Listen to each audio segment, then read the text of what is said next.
What is up, everybody? This is Captain Inn-Zhano Esquire, and today we are joined by June, what's up? Mr. Junebug has decided to join us for today's session, but we're not actually doing any gaming. For once, we're doing a friggin' podcast. Welcome to the Inn-Zhane Fastlane. Starring Roy and Shulk. Yes, Roy and Scene emo Shulk.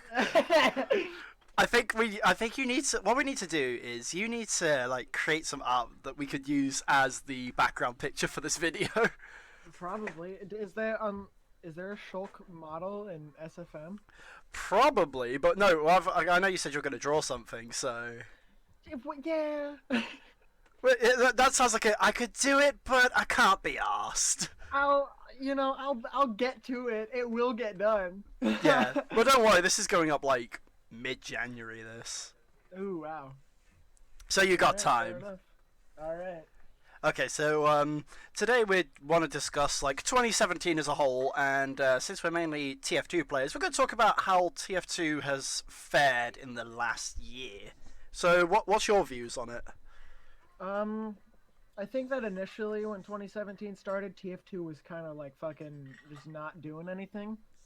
Yeah, But, because we'd heard that there was a pyro update that was supposed to come out, but we didn't know when. We thought it was going to come up at the end of 2016, but nothing actually happened at all. Yeah, and Overwatch kind of just fucking took over for a while. Yeah, because I know that Overwatch at one point had, what was it, the player base was 30 million? Oh yeah, it was huge. Insanely huge. Oh yeah, and I remember all the time there are all these videos on YouTube oh, is Overwatch the death of TF2? And initially when I first played it, I played the open beta, and I was like, hell yeah, it's the death of TF2. This game's fucking awesome. And then the game actually came out and I bought it, and it went to hell. Yeah, they added Ana and the game just went to shit from there. I can't play that game anymore. By the way, they've completely reworked Mercy. Oh yeah, I installed it again to play with a friend of mine and saw that and I was like, what the fuck am I doing? I've actually been doing quite well with that Mercy, but less on that topic. By the way, it seems like the secret's out. I play Overwatch now. I will not be putting Overwatch videos on my channel unless asked to otherwise. I'm asking you now to put Overwatch videos on your channel. Well, I'm gonna have to install it again. Anyway, we were saying, because I think round about April, May time, I think everybody was starting to give up on TF2. Yeah, I don't remember what month I got back into it, but we started, well wait, no. Yeah, we started playing again when the Jungle Inferno update actually came out. But we were playing, my group of friends and I were playing it on and off. But it wasn't a regular thing as it is now, you know. Oh, fair enough. I get what you mean, dude. But for me, I was still doing videos every because I just have this thing where I have to keep doing videos or else I'm gonna die anyway. But I was starting to get bored and tired of it, and just started wanting to make other video game videos. They weren't doing too well, but I was enjoying them. But I was thinking, is this Pyro update, which eventually became Jungle Inferno, is it ever going to come out? And I was almost ready to give up on it. I mean, we've got the Rainy Day cosmetics, and that's how I got the Scout jacket, which is now part of my, you could say, persona for TF2. Yeah. So we got that, but I already had that from the SFM workshop models. Yeah. It's originally called the Boston Maverick. Was it a workshop item? Before it was in TF2? Yeah, it was because all the cosmetics in Rainy Day were all community made. Oh wow. Yeah, that's when they had the Mario Brothers hat from that as well, which I thought was how did that get into the game? I'm sure it's one of those things where it's different enough that Nintendo can't really do much about it. Either that or fucking Nintendo didn't give a shit. Yeah, because Nintendo like to sue people. Suing people for Nintendo is a sport. Well, we're already getting sued. We've said their name too many times. No, wait. We have to use RT Games version. Nintendo. There you go. None Tondo. It's a None. game. It's a gaming community that's made entirely by nuns. I like that. I was looking at the volume thing. The volume bar just shot straight up when you laughed. Then. Dude, my laugh varies from like a very quiet chuckle to like a fucking scream. Which does remind me of if nobody's watched June's videos, he has this hit sound of him laughing hysterically. Could you give us a little demonstration of that? You totally just cut the fuck out for a second. Repeat what? Okay, I'm gonna have to say that again. I was telling our audience that you have this hysterical laugh that you used as a hit sound. Do you mind giving us a demonstration? Yeah. I don't know if I could imitate it really well, but it's like that's the best I can do without like. It sounds like like an old Tom and Jerry episode. You know when Tom laughs. You know when Tom laughs hysterically. It's like that. I can see it. Because there's an episode where Tom is hysterically laughing before he gets mowed down. Oh yeah, I think I actually took that hit sound off. It was getting annoying. But yeah, I think round about August, like the community has really banded together in the last year or so. Oh yeah. And I think it was one of those things where a lot of people realized, like, man, like so many people moved over to Overwatch, and what little community TF2 had, they were like, this is it, I guess. I mean, this is what we have. And as people started coming back, it was one of those things where I think they realized like TF2 is fucking awesome. Yeah, because I had that moment back in May where, like, for a straight up month, I did not record a single TF2 game, and I think I only played it like twice in that entire month. Because if you look at my videos, you'll see it's like Ruby Grimmer clips for an entire month. Yeah. It was like an entire month of Ruby videos. And which is bizarre in itself. I'll get onto that actually when we come to our next topic, but we're gonna stick with TF2 for now. The one thing that is that I felt like there's nothing left. Like, I thought I'd leave for a while, just take a little break. Yeah. Because I know you had, like, I think you were gone for about a year. I think so. Well, actually, okay. So, in truth, there's like hundreds of videos on my channel. It's just that I put most of them on private or unlisted. All right. And it was mainly because it's like I didn't want to. I didn't necessarily want to delete it. You know. Yeah, but it's a place you can keep it as a backup if, like, because you know with things like computer storage space, you're never always gonna have full storage space. Yeah. No. And it was also because like some of the videos on there I actually really enjoy. Like I have an entire Silent Hill 1 playthrough just on my channel set to unlisted. I just imagine it's just you screaming hysterically for about 3 hours. Well, it's I'm with my friend Val because I didn't want to play it alone because I knew that if I tried to get into it alone I'd get fucking spooked. But I had walkthroughs of a few games. I played Penumbra Overture. I played Penumbra Black Plague. I've been wanting to play Penumbra for a while. Oh, Penumbra's so good, dude. It's really I was gonna say what, but we're back to the topic at hand. I know we're gonna keep going off. That's gonna be the main part of the show. We're just gonna be off topic all the time. Oh yeah, we'll get off topic and fucking like steer back on topic before over adjusting and. Yeah. So we're talking about like how you took, was it more or less a year out or something like that from TF2, in terms of being actually invested in it. In terms of like actually sitting down recording it and really being like, you know, having fun with it, it was a while because we tried to get back into it when competitive started, but the competitive mode was kind of bad because like you could just leave with no consequence, you know? Yeah, I saw somebody like there was one issue back in 2016 that I saw. Some guy top scored in a competitive match and he got deranked. Yeah. Like, that could happen too. Like that's when you realize your game is fucked. It was just like, you know, like if someone on the team left, you could finish the game still, but it wouldn't count towards anything because that one guy left. Yeah. So you would leave, get no punishment, but it would entirely punish the other people. So we stopped playing competitive for that reason, and we kind of stopped playing TF2. We stopped playing for a while also because it was like we heard about the competitive update, and that was something that we actually really wanted to get into. Like we used to play UGC, we played fours, we played sixes, and it was a ton of fun. Speaking of We your competitive escapades, what's the highest finish you guys have had? um competitive wise, I think the highest in UGC it was like uh maybe sixth. I don't remember. We never. So Maybe, so maybe when you say higher. sixth, do you mean like quarterfinals? I have no idea. I wasn't the one in charge of a lot of that stuff. Eddie was. We just kind of played. Fair enough. Um, You were just playing for the fun of it.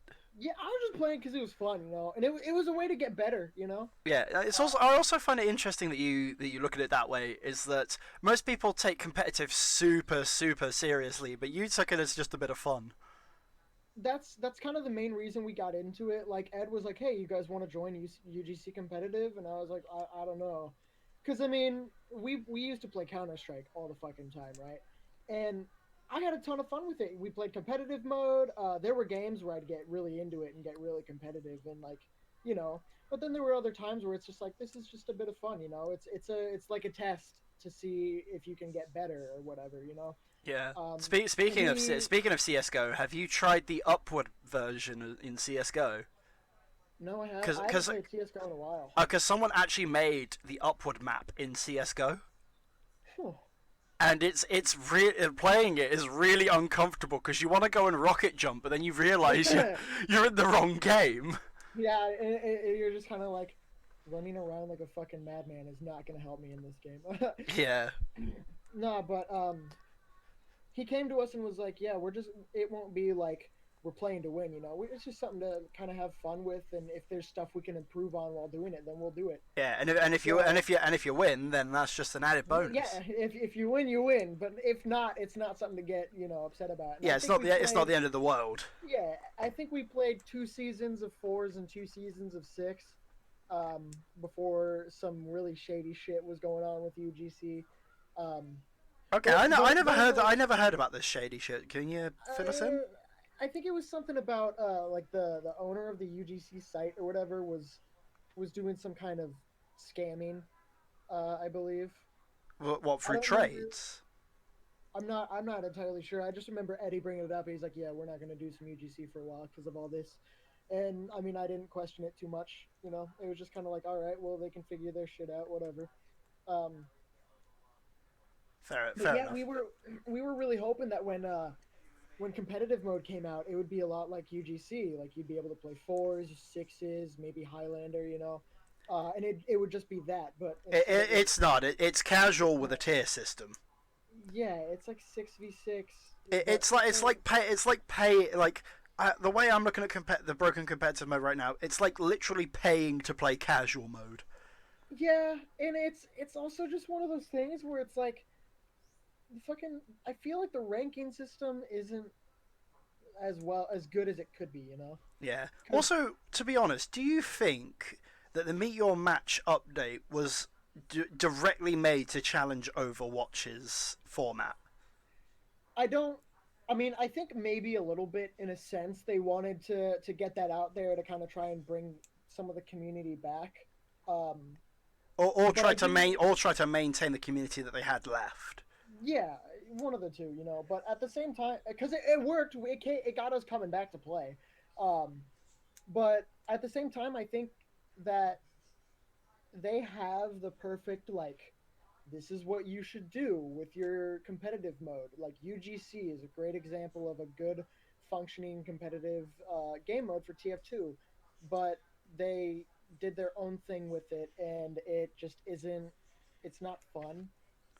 I honestly thought The it would have been better if they worked together with UGC to create a proper competitive. Oh yeah, if they had a competitive mode where it's like, oh, you can choose you want to do 4v4, you want to do 6v6, you want to do Highlander, and then you sign up, you queue up for one of those. Um, and typically in fours, you have like a medic, a demo, a soldier, and a scout, right? Yeah. So So if you choose fours, you choose four, and you're like, all right, I want to play 4v4, and then it's like, oh well, which class would you prefer to play? And then it kind of assigns you, hey, you're gonna play this primarily, and of course you can switch from it. But it's like you get into a game, someone's already playing scout or something, and you're like, oh, I'm better at scout than anything else. Well, that guy's not gonna change because he wants to play scout, you know. Yeah. So I feel like there's a lot they could do with competitive. It has so much good potential to it, especially because they've got games like Counter Strike with a thriving, super flourishing competitive community. What about Dota 2? Their competitive community is quite big. Oh yeah, Dota 2 is way up there as well. It's like, but I think the thing is that at the same time they don't see TF2 as a competitive game. I don't think Valve thinks. I kind of, but with Valve's mindset of not seeing TF2 as a competitive game, I kind of almost share the same sentiment in a way. I don't think the game. I think the problem is we've got a game that wasn't designed to be competitive, and it was designed to be just a bit of fun, and we're almost trying to make it serious. Yeah, and that's one of the things is there are the people that do want it to be serious. Like I think we both kind of touched on that in our judging videos. Yeah. But it's like, I would absolutely love to just kind of one day go into a competitive match where I actually get to kind of sit there and try.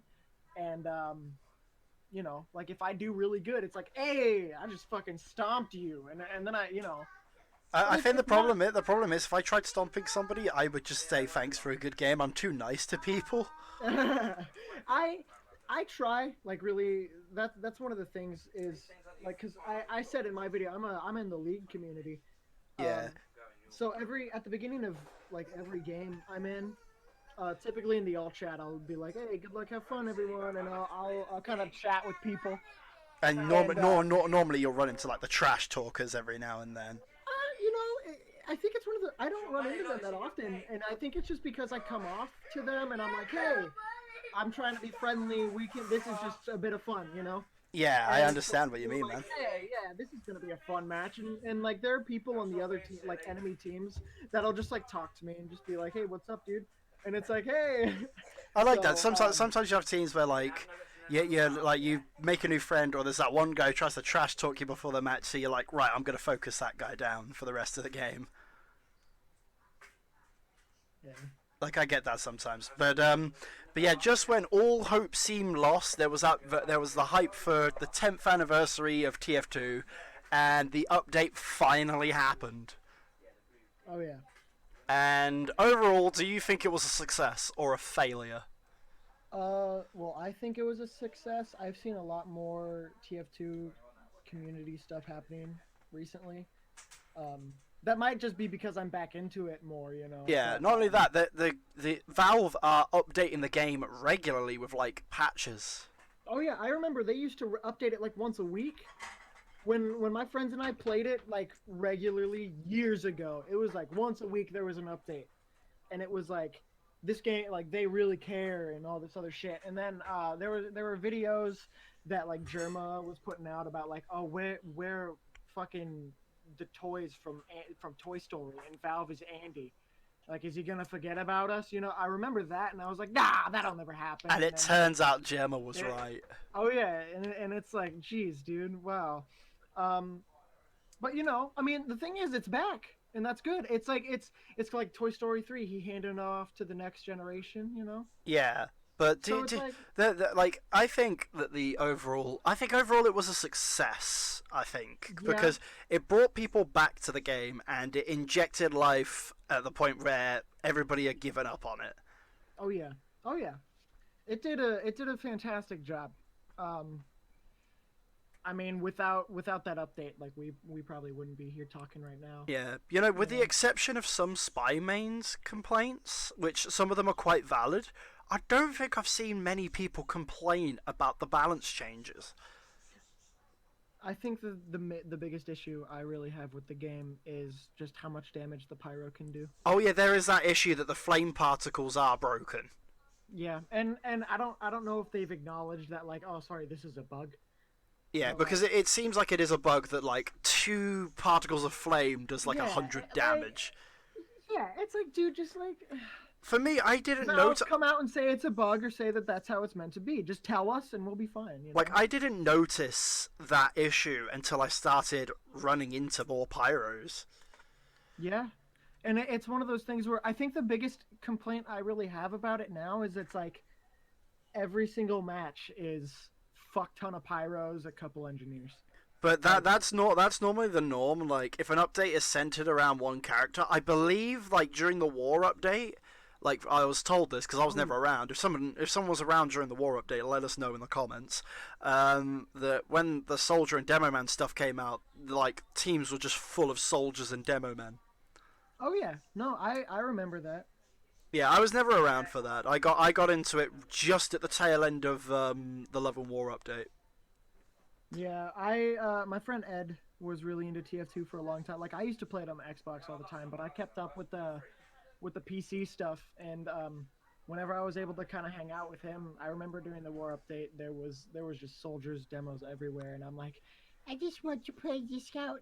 Like, yeah, I remember when I started. I think the first proper update I experienced was the Invasion update. oh yeah. No, Invasion was 2015. It was Invasion was weird. Oh, it was Scream Fortress I first experienced, and then it was the much maligned End of the Line update because of CP Snowplow being removed. Yeah. Because, quote, too confusing for new players. Yeah. And I saw that so many people were thinking how to fix Valve's fuck up, and I saw so many people saying getting rid of free to plays helps the problem. I'm like, dude, you're a fucking idiot. But you're probably a free to play yourself. Technically, you brought it up yourself. Technically, everybody who got the game after the free to play update was launched, everybody is still technically a free to play because they never actually bought the base game itself. Yeah, and even so, like, what do you think the difference between people who bought the game when it came out is compared to you when you played it when it was free? Yeah, I mean, I remember making a meme of that, saying just because you buy fancy hats and you mock other free-to-plays doesn't change the fact that you're still shit at the game. Yeah, and it's like, I brought it up, like, oh, I have a fucking Australium. Does that mean I'm good at Scout? No. Like, I think one joke, there is a joke that golden pans are pay to win because if you have a golden pan, the enemy team will beg for you to kill them. Oh yeah, everyone wants to die by golden pan, dude. Yeah, I mean, I'm never going to be able to get weapons like that, but I've been on a couple of bot servers where weapons randomly drop in the spawn room and you get to pick the stuff up. No. And you just get to try it out for a little bit. Oh, that's cool. It's like playing God for a few minutes. That's sweet. That's sweet. Like, I think because like I would always just go to my demo night loadout and just take the horseless headless horseman's head taker. And I would just go ham on a couple of bots. I think though one of the greatest things with Jungle Inferno. It led us to meet each other at least. It led us to meet each other, and also also thanks to Lazy Purple's Discord server. Shout out Lazy Purple. Shout out. But it's like, you know, there's still people that are now seeing it. Like, TF2 has been described as, like, the gateway to PC gaming. Yeah.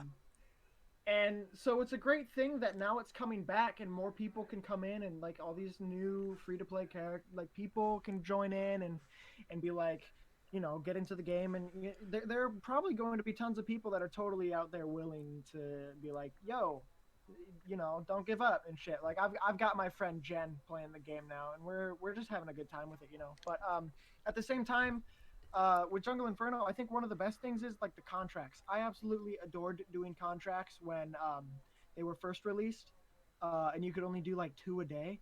But then they released this new contract system, and it was so much better. It was better, but somewhat a pain in the ass according to a lot of people.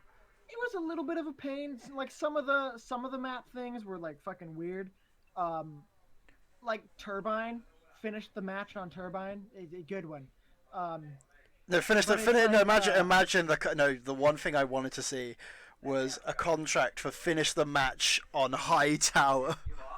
Oh yeah, no. And I would love to see so many people decide like they're having a battle with their conscience.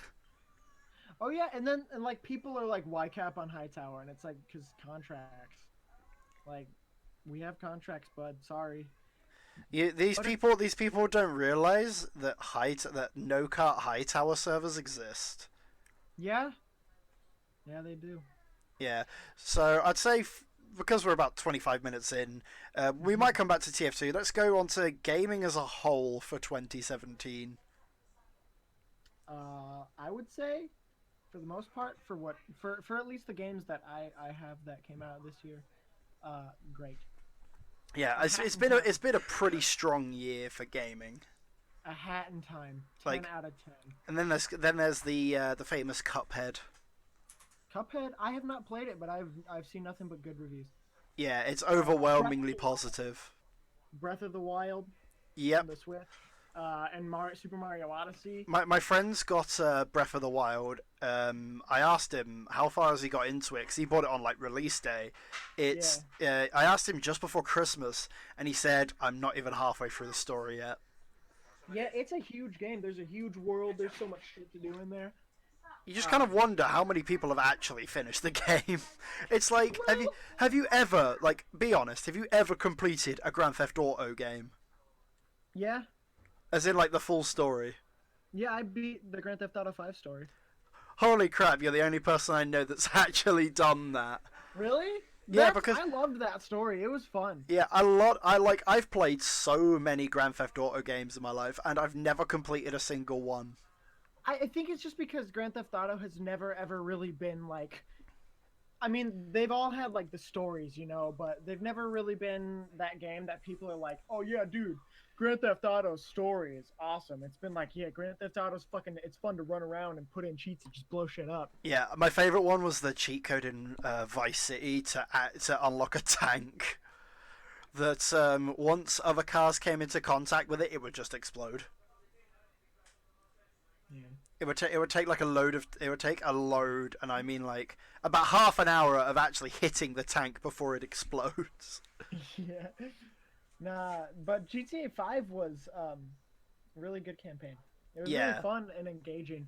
And I think one of the reasons that I like actually played through that game's campaign is because of the multiplayer. yeah, Like, I enjoyed playing GTA 5 with my buds online, and then if they weren't doing anything and I was bored, like the campaign wasn't terrible.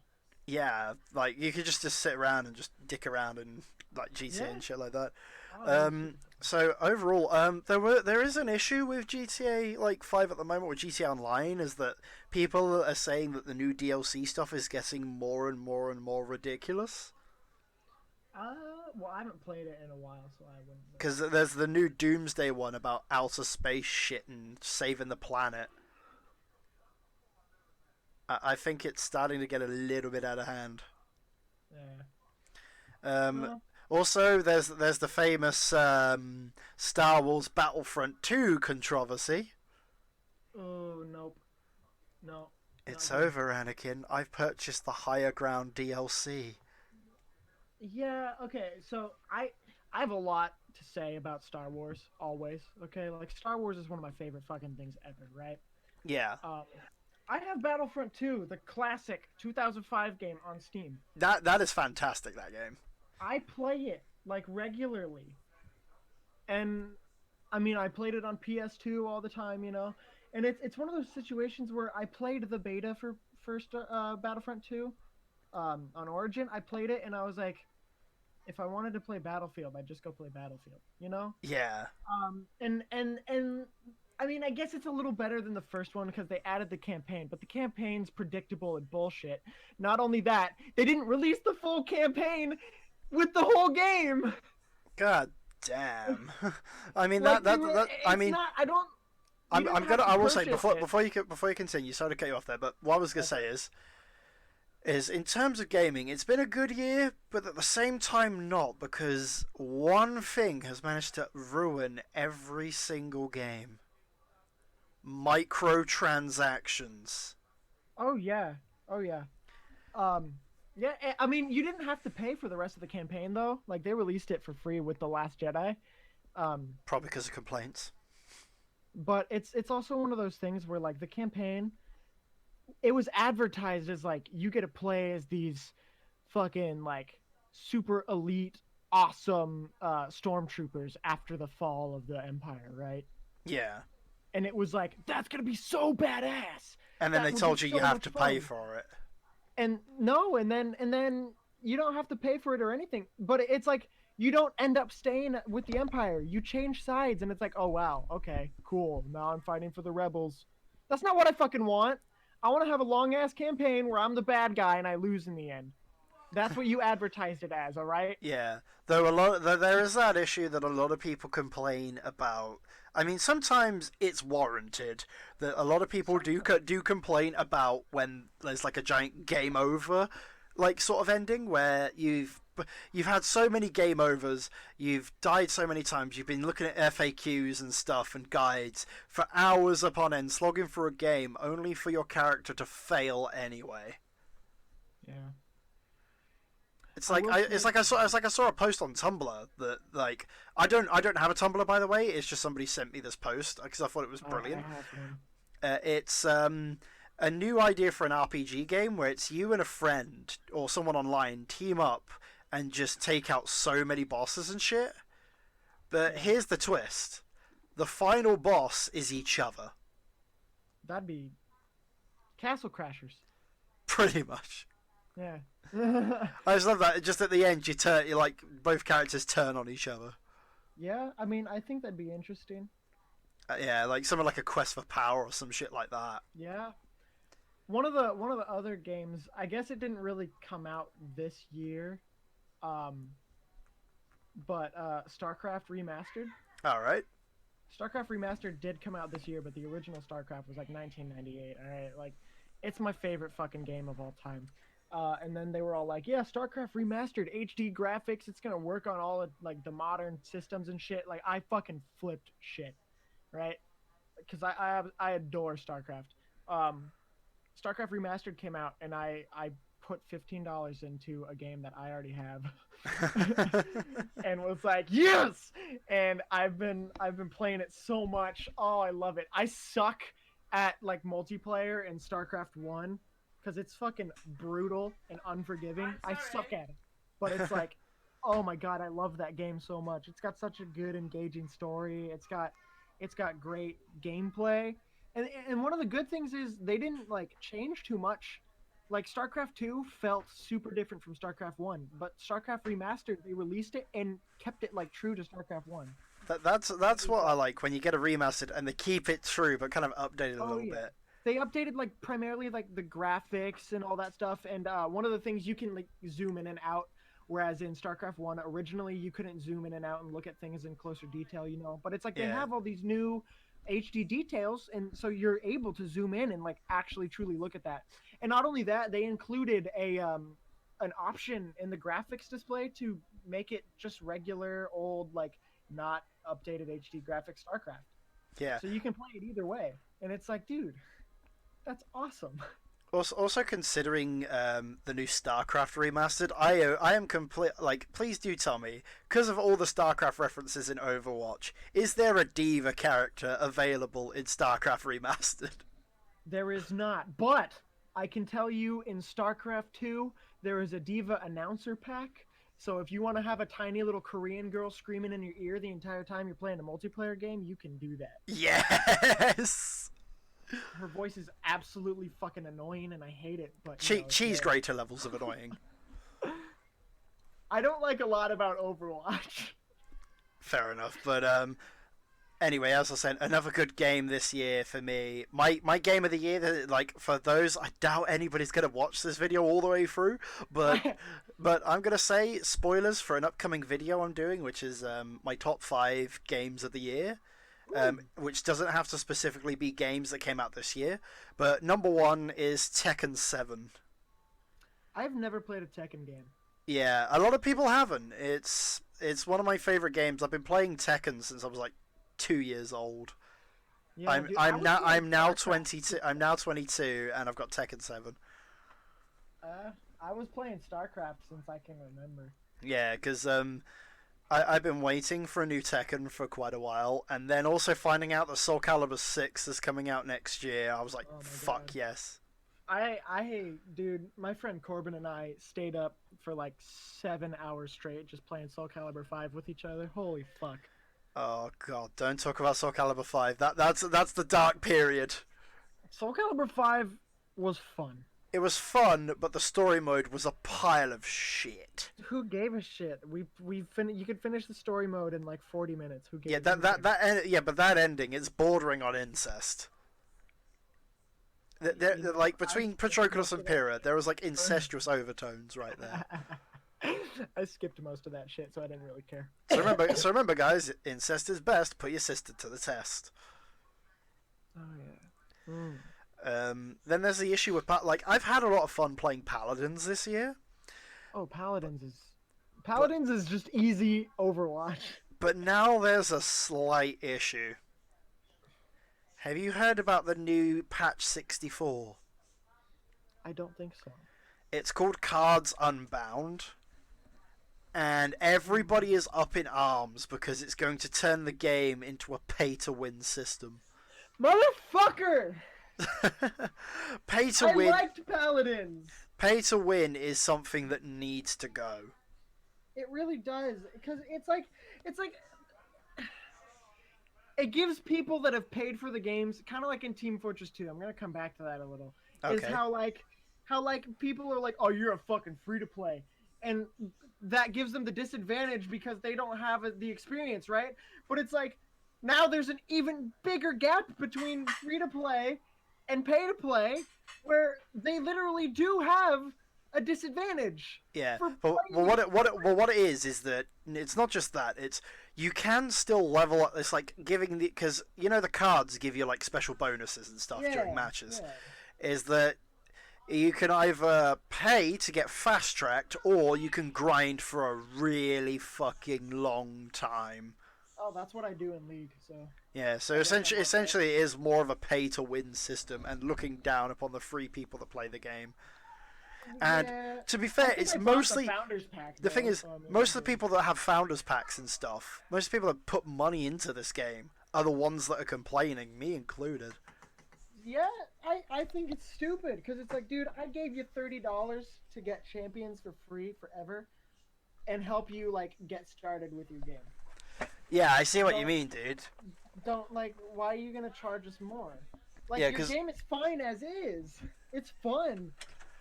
Yeah, because I hate the idea that you've already put like, especially like, it would be a lot worse if pay-to-win games were games you had to specifically buy anyway.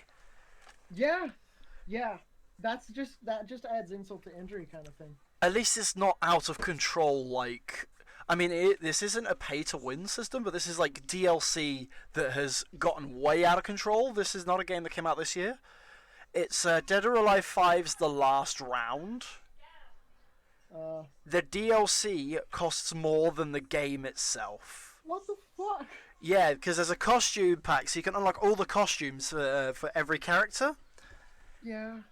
It costs £75. What the fuck? The game is like £25. Like, what the fuck is that? Yeah. I bought the Attack on Titan game this year because it was on sale. Wings of Freedom. Yeah. I might have to get that for my girlfriend. She's got an Xbox One now, so I might get her that. It's online co-op too. Yeah. But I got it, and it has DLC for like extra actual story shit, you know? Yeah. It's like, not all that story stuff was out when the game came out, so it's totally reasonable to add on to the game like that, you know? Yeah. I think that's totally fair. Like if you're going by source material and you're only able to work as fast as the source material is being put out, I can understand.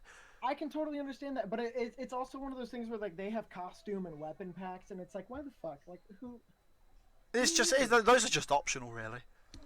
And that's fair. And yeah. I think that is what most games should do. The Attack on Titan game, super fun. I fucking adored it, and I adore Attack on Titan. So I knew that I would play this game, and that's why I immediately bought the extra 3 DLC that added onto the game, you know? Yeah, it's like I bought it with the game. It's like the Dragon Ball Xenoverse 2 packs. They were because the packs were all Dragon Ball Super ones, except for the recent one that came out.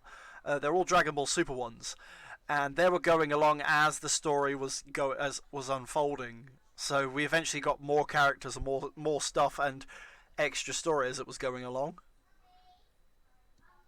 Because the more, because because when I bought like like packs 1 and 2, I got extra stuff for story mode. Okay, continuing on. Yeah, as I was saying, because he cut out there, was that they were the Dragon Ball Xenoverse 2 stuff was carrying on, like the Dragon Ball Super storyline as the Super packs were coming out. Yeah. So Yeah, like that's fair, you know. I think yeah, that's a fine way to do it. Um, I just think it's ridiculous when it's like, hey, here's our game, and you buy it. The content that is in the DLC is already in the game that I just paid for.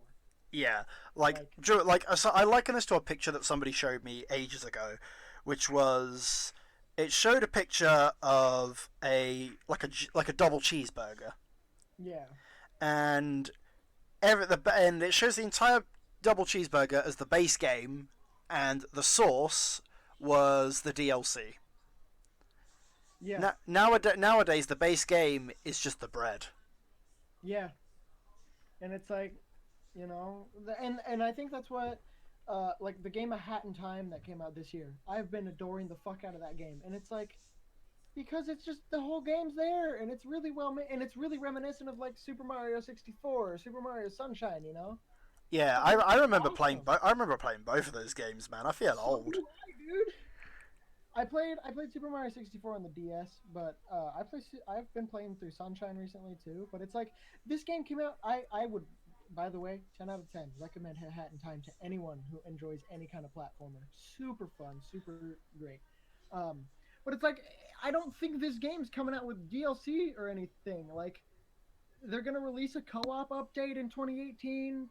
And it's like yes, more games need to be like this. Yeah, Quit with the fucking money grabs. it's like with a game that I unexpectedly had a lot of fun with this year was Ruby Grim Eclipse. Yeah.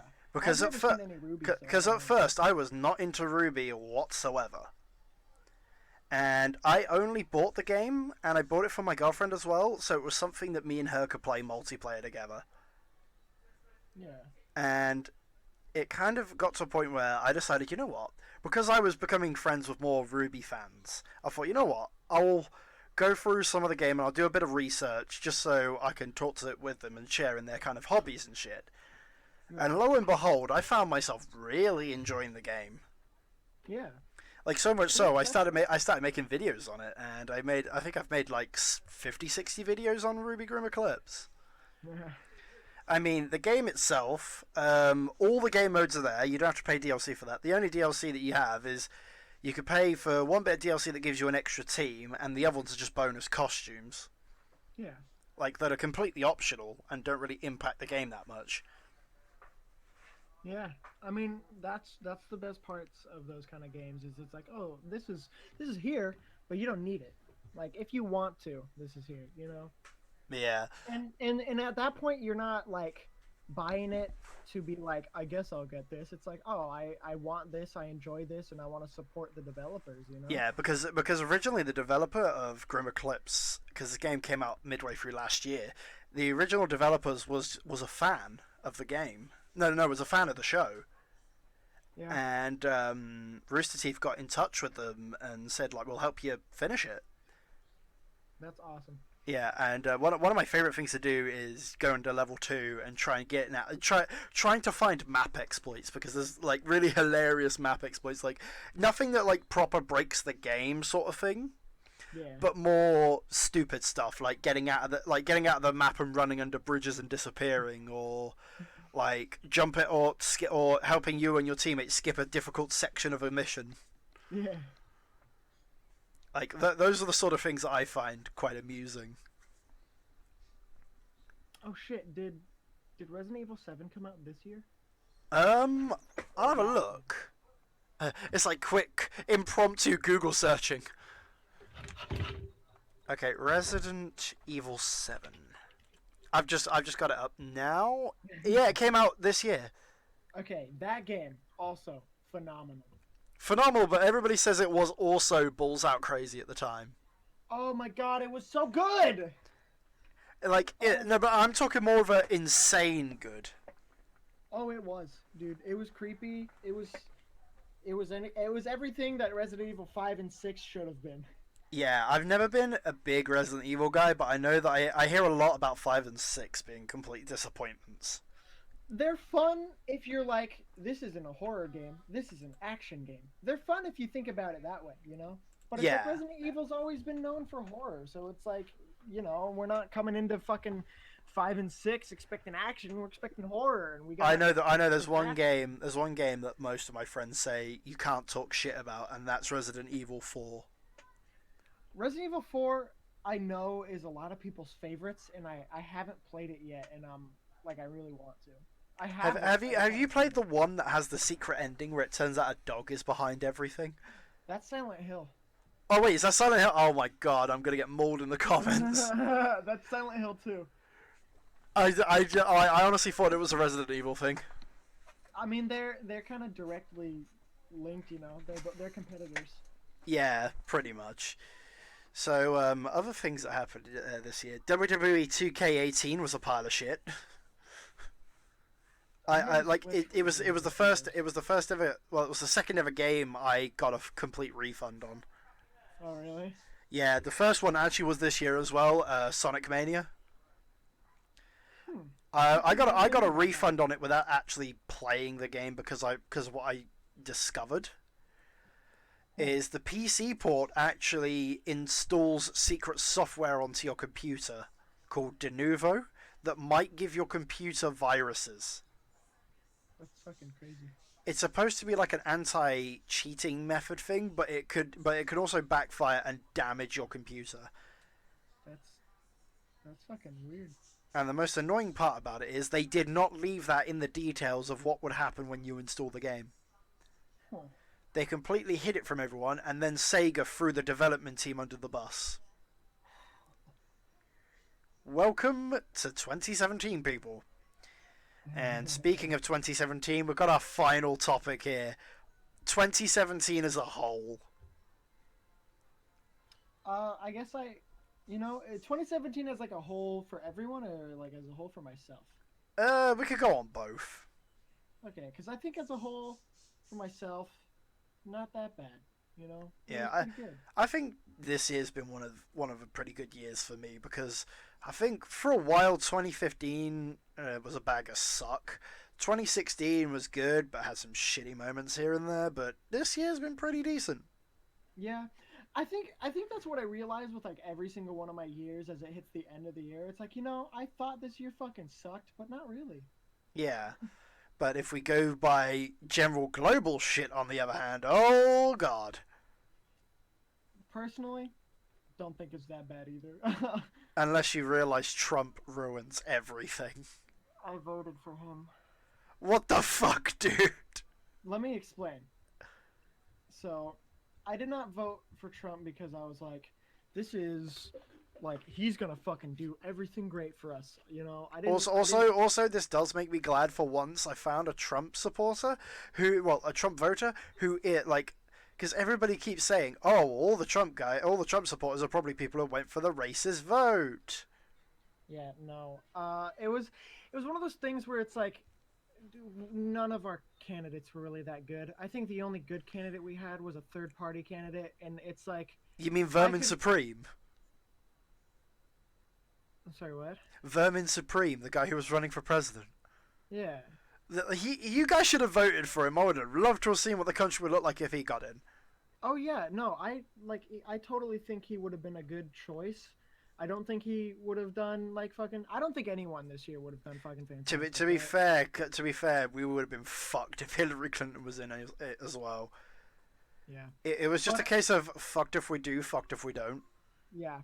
And I think one of the main things for me, because I'm a registered independent, right? I don't lean really on either side, because it's like I don't fucking think that I need to sit here and be like, oh well, I'm this, and so that's why you should like me. It's like, no, I have my ideals and you have your ideals. For me, it's the people ask what side I'm on, like left or right. I went, so I quoted Treebeard from Lord of the Rings. Yeah. I went, I'm on nobody's side because nobody's on my side. Yeah.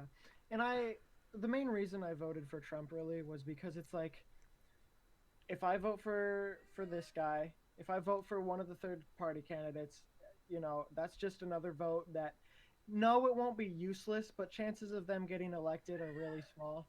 Yeah. So it's like, I just believe that of Trump and Hillary, Trump was a better decision. I feel. Let's be honest. Do you regret it now?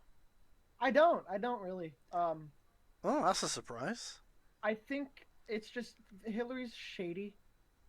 She's Yeah. really fucking shady, and I think that her whole campaign like pitch was vote for me because I'm a girl and Trump's a piece of shit. And it's like, Trump didn't sit there and say, Though vote to for be me. honest, Trump is a piece of shit. He can be. I mean, the thing is, I think a lot to do with it is a lot of people are really focused on a lot of the shit that he's done before because he's always been Yeah. in the public eye. But we've got to bear in mind, it's not just like he may sign off on a lot of the shit that's happened this year, but what people don't realize, there are people in the back that are telling him this shit. Yeah, That's the annoying thing is that, I mean, I understand that Trump is a twat, but it's people forget that there are others in the back who are basically glad-handing yes men who will tell him anything that will yeah. fill up his own coffers. Because bear in mind, Trump was a businessman, so anything that's profitable for him, he's gonna go for. And I think one of the things that's good about it is we've always had these like politicians that like know a lot about this kind of shit. He's just some guy, Yeah. you know?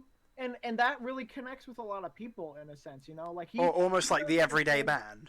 Yeah, he knows how to say shit to people that like isn't like, so here in Congress we're gonna blah blah blah blah blah. It's like, nah, he just goes out there and says shit, and that's like, yes, I want someone that's not gonna be a fucking pussy and he's just gonna say what's on his mind. Yeah, You I know? mean, I understand. I can respect people for speaking their mind sometimes, but then Yeah. there's times where he doesn't know the right time to shut up. Yeah, and that's one of the things. Like, I'm not sitting here saying that Trump's fucking great. Yeah. I'm not saying it's one of the, it's kind of like, how do you ever have like an album that you love all the songs on, but it's like, oh, but this song's my least favorite. Yes. If you say that to people, people are going to be like, oh, so you don't like that song? It's like, no, I like the song. It's just of all the songs, it's my least favorite. It's one of those situations like complete opposite. It's like, It's like my iPod. I have 2,300 songs on there, and I will skip at least half of them. Yeah, it's like it's one of those situations where it's like, I don't like this guy, but he was my favorite of the four. The lesser of two evils. Yeah. To be fair, if Bernie Sanders didn't pull out of the race, you would have voted for him. Oh yeah. He was my choice when it got down to the final three. Apparently he might be trying to run again. If he did, that'd be fine. I just think it's one of those situations where I think as an outsider looking in, I feel like what you're trying to say is that after Bernie Sanders pulled out, it was like backed into a corner, and it's choose the red pill or the blue pill. Yeah, and at this point, it's like all these people are jumping to conclusions about, oh, Trump's gonna be fucking awful. It's like, it's not just that. It's that people also jump to conclusions about Trump supporters. Yeah. Because people say, oh, fuck the Trump supporters. I'm like, dude, bear in mind, these are people as well. These are people with like everyday lives as well. Yeah, and like year... just because they voted for Trump doesn't mean they're any different from you or me. Yeah, look at me, I'm a fucking idiot. Yeah, it's like look at Brexit, the thing that happened over here where we were deciding to leave the EU. Yeah. I know a lot of people that voted to leave, and I've never fell out with them because, sure, like a lot of people are actually regretting the Brexit decision now, but I think it's just a case of it's like just because they've made a decision that's different to mine, it doesn't automatically make anything they say null and void, and it doesn't mean that I hate them. Yeah, it's like, okay, I've known this person for 3 years, and then they disagree with me on this one thing. Does that mean I get like, oh, I hate them? Those 3 years mean nothing? I'm like, fucking no. It doesn't change who they are as a person. They've always had these ideals, Yeah. It's like, I've known a lot of people that have voted for things that like I would find questionable, but I'm thinking, hey, that's what they think works best. So yeah. yeah, And I think it's just a matter of um, some people are way less accepting about that shit, yeah, and the people that are less accepting of like, oh, all these fucking Trump supporters, they're terrible. It's like you're the one that's in the wrong in this situation. Like we're not trying to do anything to yeah. you. And it's And like it's like they're saying all fucking Trump supporters are probably racist, mean bastards. When you're the guys who are labeling people, which means you're the mean bastards. yeah, It's like one thing I said years ago that actually got quite a good bit of reception back on Facebook, which was, I've said, if you're a woman and you claim all men are sexist, therefore you're being just as sexist as the men themselves. yeah, We're like, I don't discriminate. It's like you tarnish people with the same brush, you're sexist. Like if you tarnish all women, saying that all women are sexist, that means you're sexist. You say yeah, all men are sexist, then same thing there. yeah. And it's just I try to be as accepting as everyone as possible. Yeah, I will always put my foot forward and say I'm gonna step out on a limb here. I'm gonna respect your decisions and whatnot. But if I don't get that back, then I'm not gonna give it to you. yeah. So Because I'm not sure whether we should go into this topic about like transgender stuff. Like, what do you think about that? Because there's been a lot of stuff about that this year, especially with like the military accepting them into into militaries and stuff like that. Like, I fully respect trans people, and I'm open to like discussions with them and things like I that. I have a kind of mixed opinion on them, and it's not because it's like you know It's not that whole stereotypical. Oh, there's only two genders yeah. and shit. I mean, one thing that people probably don't fully know, I'm a Christian. All right, I'm not fucking ashamed to admit that. Well, it doesn't But matter. We're burning in hell yeah, anyway. yeah, and it's it's one of those things where it's like I'm that one guy that's like I'm a Christian. Oh, but my best friend in the whole fucking world is a homosexual. Not only that, I've kissed him before, like on the mouth. Okay, yeah, Fair enough. fucking crucify me. Oh, Yeah, but it's and like there is a verse in the there is a verse somewhere in the Bible that says like things about homosexuality is like there are. you should not judge somebody for that. It's It, actually it's God's position to judge, not yours. I think that we're kind of getting a little off topic, but I'm gonna finish this and then go back onto the trans thing. Yeah, Um, One of the things that I think a lot of people don't realize is like if you compare the amount of verses in the Bible that talk about love compared to the verses that talk about hate, there's not nearly as much hate ever. Like if it's talking about God and his feelings toward people, it's all love. Okay, yeah, who gives it? Even if he think like it's one of those things. We're all fucked. We're all sinners. We all do bad things, but that doesn't mean he doesn't love us. yeah. So he And also teaches us to love each other as he loves us. yeah, So that's what I strive to do. people in religion saying that trans people are a sin. Here's my point here, is that like I'm going to defend trans people a lot, but here's my thing is that if God says that no like trans people do it like if God said there were no trans people, like they shouldn't be trans people. Why are you spouting hate? Like, I would just say, why don't you just let God sort that? Like, if it's God's judgment during the rapture when He chooses who goes to heaven and who goes to hell, why don't you just let Him sort it out? Yeah, yeah. But my opinion on trans people, I'm kind of on the fence about it, I guess, because I've met some trans people that are really fucking cool, and I've met some trans people that are stereotypical social justice warrior feminist kind of bullshit. Yeah, you mean the ones that say that like I want to be accepted by cis people, but then say that the cis people are the worst kind of people on the planet. Yeah. Yeah, and they're sitting here like, "Oh, my life is so fucking bad all the time." It's like, dude, shut up. It's like We're all people. my We point all have is shit to deal with. my point is like I agree to a point, which is I agree that cis people should respect those of non-cis, non-binary like genders and Yeah. stuff, like of all these of everything under the trans technicolor rainbow as it were. But I think when you're saying I want acceptance from them, but then at the same time you're going on the internet to mock them and treat them like a piece of shit, you're sounding more like you just want entitlement than equality. Yeah. Do you have anything to add to that? I think that a lot of people, yeah, it's a lot of, it's like screaming about equality. It's kind of like what the third wave feminist is doing. It's like, oh, women want equal rights, when in reality you're fighting to be the superior Like, of the if two. anything, I'm gonna be honest. Like, as much as I'd love for there to be a lot of equality in the world, I don't think global, worldwide equality on everything is going to ever exist. I don't even, I don't think it would ever exist. And if it did, I'm gonna be real honest. I don't think it would really work. Yeah, but like, I mean, we all talk about this dream utopia where everybody is treated equally, but the thing about that is that, like, no matter what, there's always going to be something that we're going to be treating wrong. It's like with people are like back in the days, it was women, then it was Yeah, blacks, then it was Asians, and then it was the Muslims. And almost still is the Muslims, and also the Mexicans apparently.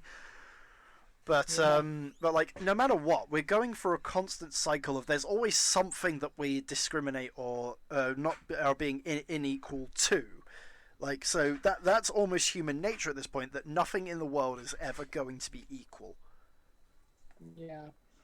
And I don't think there's really much that we can go and rally for it and all that we want, but it's up to the people. You know? Yeah, I mean, I can understand with like racial like equality because I think just judging people just by the color of their skin is just stupid. Yeah, it's But fucking at the stupid. same but at the same time, as much as I don't want people to discriminate against like people who are black or mixed race and stuff, that stuff is always going to be around. When like Yeah. sadly, because of how human nature is, people Oh yeah. like it's never going to fully go away. Like it might go away to a point where it might not be as prevalent as it is now, but it's still Yeah. always going to be there. I think a huge thing is um I will not judge someone based on what they look like, how they look like. I will judge them based on what they show me, who they show me that they are. Yeah, it's like as Eminem said, I'm the same. I don't care if you're black, white, gay, straight, bi, trans, or cis, or whatever, or binary or non-binary. You're good to me, and I'm good to you. Simple as that. Yeah. Like that. Like, and I think on that positive note, I think we'll wrap up the pilot podcast episode. So, do you think it was an interesting debate of topics and shit? Yeah, I think we got some good inputs. I think it's always good when you have a podcast of two people that are friends that don't agree on everything. Yeah, which is pretty good because we've shown that we don't always agree on everything, but we found some interesting like middle ground, as it We're were. mature about it. Yep. Now with that being said, I'm Captain Inn-Zhano, and he is. June, Roy, Jake, anything, fucking any name you give me, I will go by anything. Yeah, this is Captain Emo Shulk and Badass Roy signing off. We'll see you next time. Goodbye. See ya.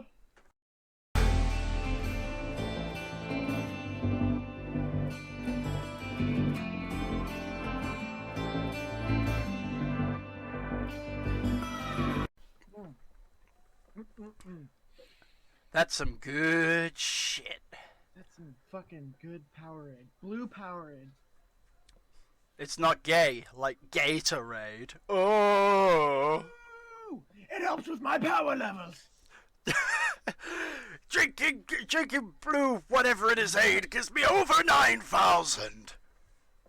Gives me over 9,000 power level. I don't know what the number. What kind of unit is it? I don't know. Power levels may vary. Bulma, what unit of power level is? What's it measured by? Sorry. You know, I'm gonna leave this in at the end of the episode. I'm Vegeta Rick!